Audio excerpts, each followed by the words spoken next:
Hey guys, so that's a short one this week again, I'm afraid. I'm currently in the process of moving house, so we've got paperwork and all sorts of things, and I'm desperately trying to pack everything up at the same time. I'm going to try and get a few videos out if I can.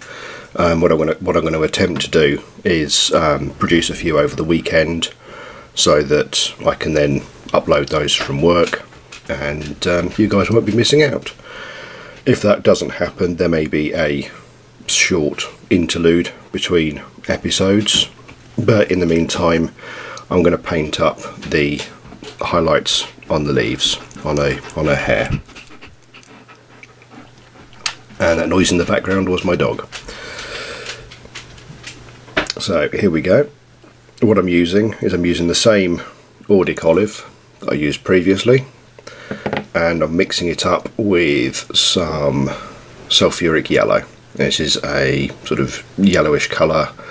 It's fairly flat, fairly light, not particularly sort of bright and shiny, from Privateer again, and hopefully this should provide quite a nice base for the colour.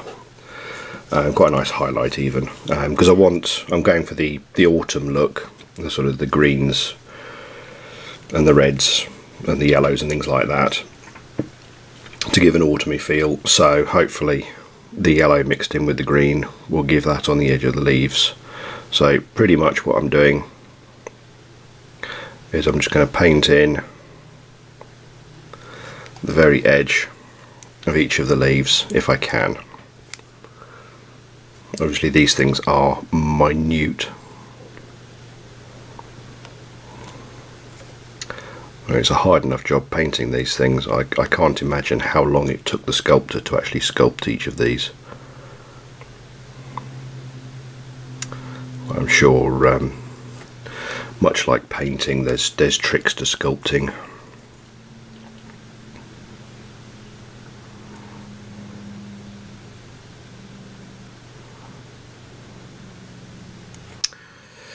And again, there's nothing special about this. I'm not even going to try and blend these. The areas we're talking about are just way too small to be fussed with trying to blend the edges out or anything like that. It would just be ridiculous to even attempt that.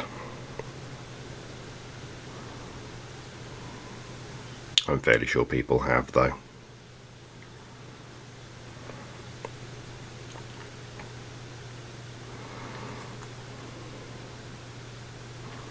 We're just going to touch the edges of each of the leaves.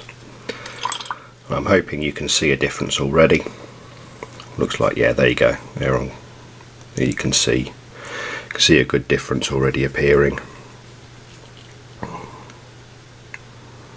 And the nice thing is although it's the same green that we used on the skirt as a base colour, because the highlight colour is different, they will take on a different aspect.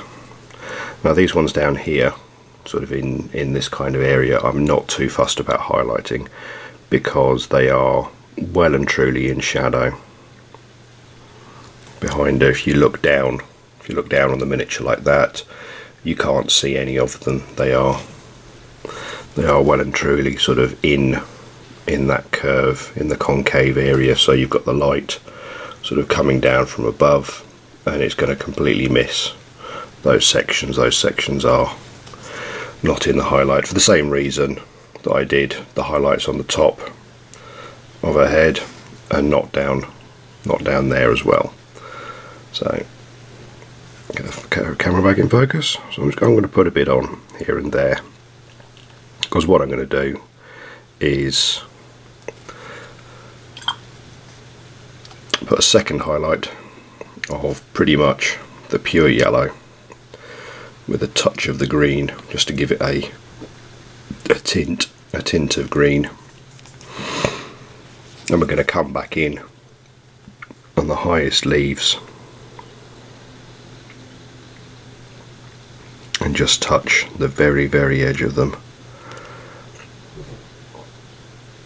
This is almost dry brushing, but with a wet brush, I'm almost sort of scraping paint off onto the edge.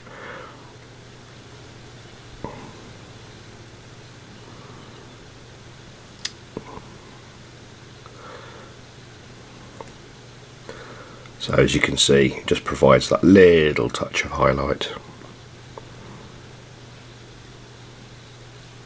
Oops, over the top on that one, but it still looks good.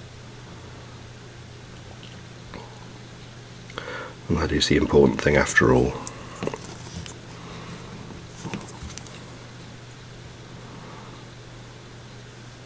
And that's the thing I find with miniature painting as well. It doesn't matter how good your technique is. You can be the best artist in the world. If your colour selections are off and the miniature doesn't sort of look good, it doesn't harmonise with the colours you're using, then no amount of technique is going to save it. You can apply all of the blending that you want. You know, if you don't have the colours down, then it's just not going to look very good. So there we go. So, quick few touches on the hair,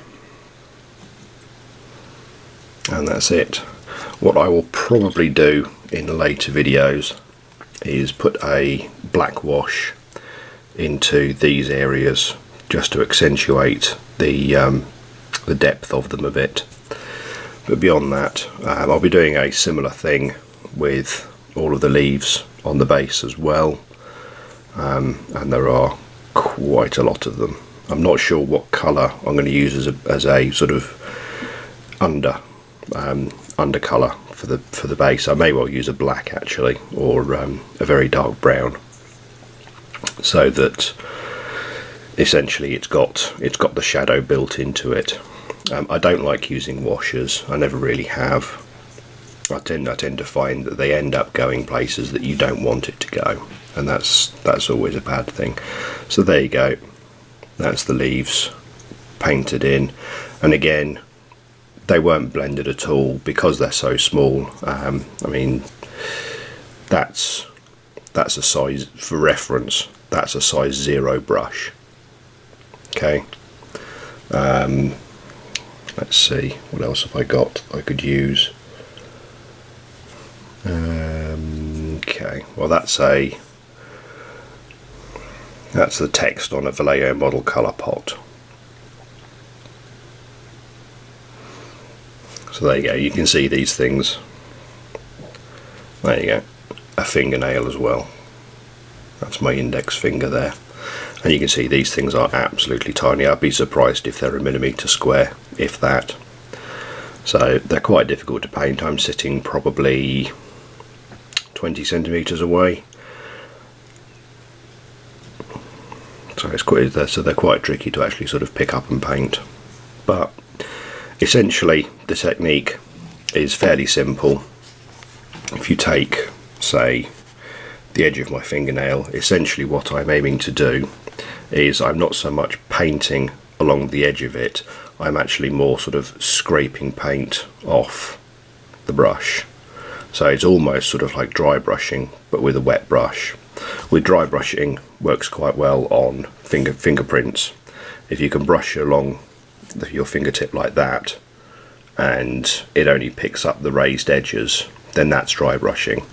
And it's a similar technique here, except instead of brushing along multiple raised edges, you're only brushing along one, and you're aiming to just scrape off a bit of the paint onto the very edge of it. So there you can see, just along the very edge of my fingernail, I've got a little bit of white, a little bit yellow paint, and that's essentially what you're aiming to do with that kind of thing. That is probably the best way of painting these kind of things, because they're shaped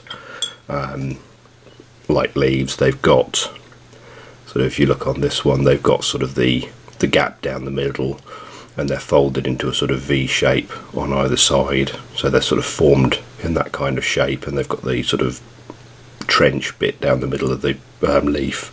What you can do is sort of scrape off on one edge, scrape off on the other edge, and as long as your paint's not too watery, it'll stay pretty much where you put it. So there you go. Hopefully I will be back with more videos. As I said, I'm going to try and record some over the weekend ready for you guys, and I'll be putting those out in sequence, basically to cover me whilst I'm moving house. But if I don't, I apologise in advance, and I will get back to painting her up as soon as I possibly can. So thanks guys.